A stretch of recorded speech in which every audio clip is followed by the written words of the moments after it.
Everyone, welcome to my channel पर नए हो तो चैनल को सब्सक्राइब करें और मुझे सपोर्ट करें। मैं आपके लिए एक नई सीरीज़ लेकर आई हूँ जो कि टाइम ट्रैवल पर बेस्ड है और बहुत ही ज़्यादा इंटरेस्टेड होने वाला है। तो बिना किसी देरी के शुरू करते हैं। तो एपिसोड की शुरुआत कुछ पुराने टाइम से होती है, जहाँ पर हमें बताया जाता है कि एक डिवाइन हीलर था, उसे हवाड़ा के नाम से बुलाया जाता था, जो कि हर बीमारी का इलाज कर सकता था।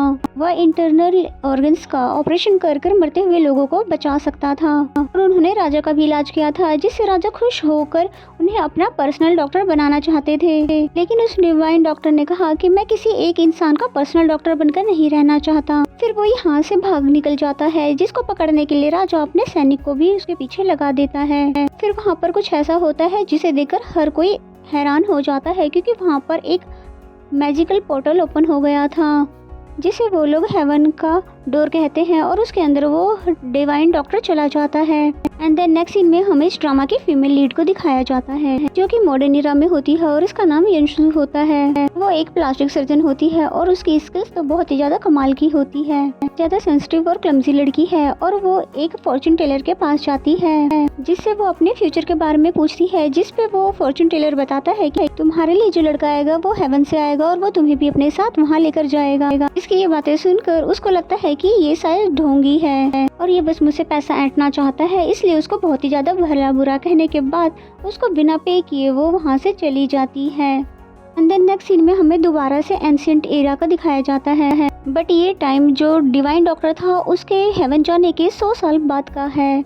यहाँ कोरियो राजवंश के होने वाले नए राजा युवान की राजकुमारी से शादी करके वापस अपने देश आ रहे हैं। और फिर यहाँ एंट्री होती है हमारे इस सीरीज के मेन लीड हीरो की, कि राजा को प्रोटेक्ट करने वाला उदासीन ग्रुप का एक जनरल कैप्टन होता है और इसका नाम चायुग होता है। और ये एक मून प्रोड्यूसर वॉरियर होता है, जिसके पास उसकी इंटरनल एनर्जी को एक लाइट की एनर्जी में कन्वर्ट करने का पावर होता है। इसके अलावा यहाँ पर head commander Chang Yu, assistant commander Sun और कमांडर चोएल्सो भी होते हैं। और वो लोग जैसे ही युवान का बॉर्डर क्रॉस करके कोरियो में एंटर होने वाले थे कि तभी वहाँ पर तेज बारिश शुरू हो जाती है और उनको आगे का रास्ता जो कि पानी की जहाज से पार करना था, इसीलिए जहाज के बारे में पता करने के लिए उन्होंने अपना एक जासूस जिसका नाम वाव है उदासीन को भेजा हुआ था। वाव एक 16-17 साल का एक लड़का होता है और इसकी खासियत ये होती है कि ये एक घोड़े से भी ज्यादा तेज दौड़ सकता है, इसलिए ज्यादातर वो इंफॉर्मेशन लाने और ले जाने का काम किया करता है। एंड देन नेक्स्ट सीन में हमें उन लोगों को दिखाया जाता है जो कि वहाँ से माउंटेन ऑफ गॉड की जगह से गुजर रहे थे। एडवाइजर चोएल्सो उस पहाड़ी की तरफ देखते हैं तो उस आसमान पर लाल रोशनी उसे दिखाई देती है, जिसका मतलब ये था कि अब डोर ऑफ हेवन खुलने वाला है। और उनका काफिला कुछ आगे बढ़ ही रहा था कि तभी एक कैरेट का एक पहिया एक गड्ढे में फंस जाता है। कैरेट में प्रिंसेस ऑफ युवान होती है और युवान के सोल्जर्स उस पहिए को निकालने लग जाते हैं। ये लोग अभी तक उस पहिए को निकाल ही रहे थे कि तभी वाव दौड़ते भागते उनके पास पहुंच जाता है और चायू को बताता है कि आज रिवर पे कोई भी शिप नहीं है, लेकिन नाविकों का कहना है कि कल दोपहर तक वहाँ पर 2 शिप आ जाएगी, क्योंकि शाम हो चली थी। इसीलिए चायू आसपास के किसी सराय में रुकने का फैसला कर लेता है, पर उसका ये फैसला एडवाइजर चोएल्सो को बिल्कुल भी पसंद नहीं आता। फिर हम देखते हैं कि वो सभी अपनी आइडेंटिटी को छुपा कर एक सराय में रहने के लिए आ चुके हैं और उस सराय के मालिक को असिस्टेंट कमांडर सुन ढेर सारा पैसा देकर उस सराय को खाली करने के लिए कह देता है। बिना राजकुमारी की आइडेंटिटी बताए हुए वो ये कह देता है कि हमारे मालिक की नई शादी हुई है और उनकी वाइफ जो है वो बहुत ही ज्यादा नाजुक है और उन्हें ज़्यादा भीड़ भाड़ वाली जगह बिल्कुल भी पसंद नहीं है। पर सराय का मालिक पैसा लेकर तो बहुत ही ज़्यादा खुश हो जाता है और फिर फौरन ही वो पूरे सराय को खाली भी करवा देता है। फिर उसके बाद राजकुमार और राजकुमारी को अलग अलग कमरे में आराम करने के लिए ले जाया जाता है। और फिर क्या था, सारे सिपाही सारे खिड़की दरवाजों को बंद करके राजा को प्रोटेक्शन देने के लिए तैयार हो जाते हैं। एडवाइजर चोएल्सो राजा को उदासीन चायुन के खिलाफ भड़काने लग जाता है और वो कहते हैं कि ये उदासीन यहाँ पर तो आपको प्रोटेक्ट करने आए थे, लेकिन वो तो अपनी ही मर्जी चलाए जा रहा है और तो वो सबको ऑर्डर ही दिए जा रहे हैं। आप 10 सालों के बाद अपने देश जा रहे हैं और आपको एक मामूली से सराय में रुकवाया हुआ है, तो वो अपने राजा के साथ किस तरह का बिहेव कर रहा है।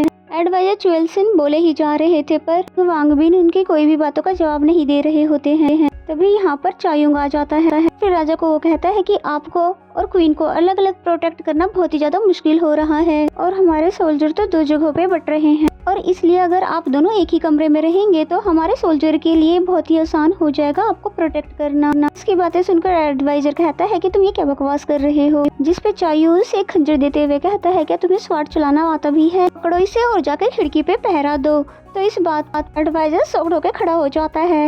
नेक्स्ट सीन में वो क्वीन को भी उसी कमरे में लेकर आ जाता है और राजा और रानी एक दूसरे को देखते हैं, पर इन्हें देख के हमें पता चलता है कि ये दोनों एक दूसरे को बिल्कुल भी पसंद नहीं करते हैं और इनकी शादी सिर्फ एक राजनीतिक समझौता होती है। नेक्स्ट सीन में हमें रात का सीन दिखाया जाता है जहाँ पर इंपीरियल डॉक्टर भी आ जाते हैं और चारों तरफ उदासी सोल्जर सुरक्षा के लिए तैनात खड़े हुए होते हैं। लेकिन कुछ ही टाइम में वहाँ पर ढेर सारे असासिस आ जाते हैं, उन पे हमला कर देते हैं, लेकिन उदासी सोल्जर बहुत डट के उनका सामना भी करते हैं। बाहर उदासी सोल्जर लड़ रहे होते हैं और चायुंग प्रिंस और क्वीन को प्रोटेक्ट करने के लिए उनके साथ होता है। तभी वो असासिस अंदर भी आ जाते हैं और फिर क्या था, चायुंग उन लोगों को तो एक ही पल में झटके से मार देता है। लेकिन इतना ही नहीं बल्कि और असासिस अंदर आ जाते हैं और वो लोग किंग और क्वीन पर हमला कर देते हैं। चायू किंग को तो बचा लेता है लेकिन रानी के गले पर एक कट लग जाता है। चायू उस आदमी को तो मार देता है लेकिन क्वीन की हालत तो बहुत ही ज्यादा नाजुक हो जाती है और फिर इंपीरियल डॉक्टर चैंग जल्दी से क्वीन को बचाने लग जाते हैं। वो ब्लीडिंग रोकने के लिए एक्वा पंचर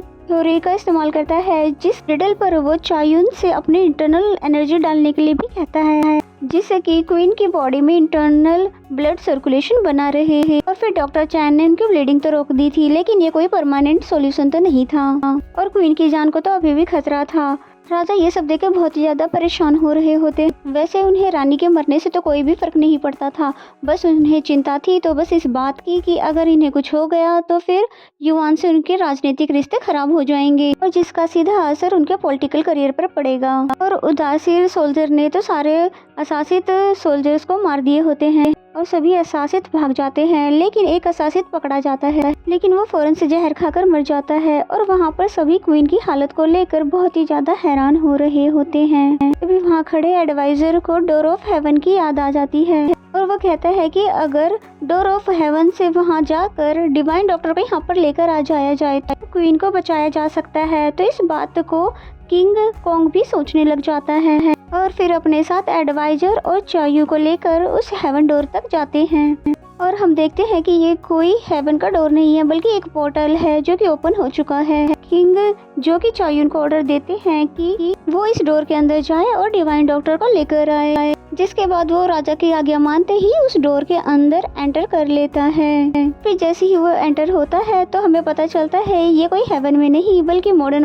वर्ल्ड में आ गया है और वो अपने आसपास की हर एक चीज को बहुत ही हैरानी से देख रहा होता है। फिर बहुत ही मुश्किल से वो बचते बचाते ट्रैफिक से होकर एक जगह पर पहुंचता है और वहाँ पर एक मॉन्क से वो डिवाइन डॉक्टर के बारे में पूछता है। इस बात को सुनकर उसके पहने हुए कॉस्ट्यूम को देखते उस मॉन्क को लगता है कि शायद यहाँ पर किसी ड्रामे की सीक्रेटली शूटिंग चल रही है, लेकिन वो फिर भी उससे कह देता है कि यहाँ पर तो बहुत सारे डॉक्टर रहते हैं जैसे सर्जन, फिजिशियन और डेंटिस्ट, और तुम्हें बताओ कि किस चीज का इलाज करवाना है। जिसपे चायुन कहता है कि मुझे तो गला कटवाने का इलाज करवाना है। जिसपे वो मोंग कहता है कि अच्छा तो तुम्हें कॉस्मेटिक सर्जरी करवानी है और फिर उसे बताता है कि जो सामने बिल्डिंग है तुम उसके अंदर चले जाओ और वहाँ पर डॉक्टरों का सेमिनार चल रहा है और वहाँ पर तुम्हें कोई ना कोई डॉक्टर तो मिल ही जाएगा। और उसकी बातें सुनकर चायुन बहुत ही ज्यादा खुश हो जाता है, उस मोंग को हाथ जोड़कर बहुत ही ज्यादा धन्यवाद कहने लग जाता है उसको ये सारी बातें बताने के लिए। उसको ऐसा करता हुआ देखकर उस मोंग को तो बहुत ही ज्यादा आश्चर्य होता है। एंड देन नेक्स्ट सीन में हमें चायुन को बिल्डिंग के अंदर दिखाते हैं जहाँ पर एक हॉस्पिटल होता है और वो हॉस्पिटल की हर एक चीज को बहुत ही ज्यादा हैरानी से देख रहा होता है और वहाँ पर मौजूद सभी लोग उसको हैरानी से देख रहे होते हैं। और फिर वो उस रूम में जाता है जहाँ पर सेमिनार चल रहा होता है और यहाँ पर हमारी मेन लेडी यूनसुक जो कि एक सर्जरी के बारे में बहुत ही डिटेल से डिस्क्राइब कर रही होती है, जिसे चायुन बहुत ही ध्यान से देख रहा होता है। फिर क्या था, यूनसु और वहाँ के सभी लोग भी उसे हैरानी से देखने लग जाते हैं कि तभी वहाँ पर सिक्योरिटी गार्ड्स भी आ जाते हैं और वो चायुन को पकड़ लेते हैं। और फिर इसी सीन के साथ ये एपिसोड यहीं पे खत्म हो जाता है और आगे ये स्टोरी और भी ज़्यादा मज़ेदार होने वाली है, तो बिना मिस किए आप इसका हर एक एपिसोड देखिए। और मेरी आपसे एक रिक्वेस्ट है कि अभी तक अगर आपने चैनल को सब्सक्राइब नहीं किया तो सब्सक्राइब कर लें और प्लीज़ वीडियो को लाइक भी कर दिया कीजिए ताकि मैं मोटिवेट हो सकूँ और आपके लिए इसी तरह के अच्छे ड्रामे ला सकूँ। अगर मेरा एक्सप्लेनेशन आपको अच्छा लगा तो वीडियो को लाइक करें और कमेंट करके ज़रूर बताएं। तो मिलते हैं नेक्स्ट एपिसोड में।